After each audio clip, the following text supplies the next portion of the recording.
Сегодня в Сыктывкаре поэтическая эстафета. Она приурочена ко Всемирному дню поэзии и 180-летию со дня рождения Ивана Куратова. Весь день с 10 утра до 8 вечера стихи нон-стоп читают начинающие и уже состоявшиеся поэты из разных уголков не только нашей республики.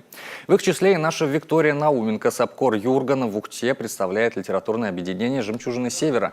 И сейчас она с нами на прямой связи. Виктория, здравствуйте. Как проходит эстафета и можно ли сказать, что именно так у нас открываются новые имена?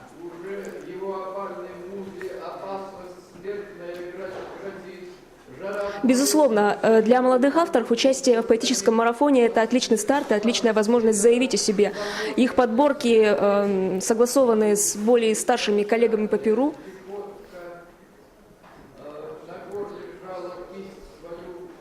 Какие стихи, как правило, выбирают участники для декламирования? Это исключительно творение Ивана Куратова или других авторов, может быть, и вовсе собственные сочинения?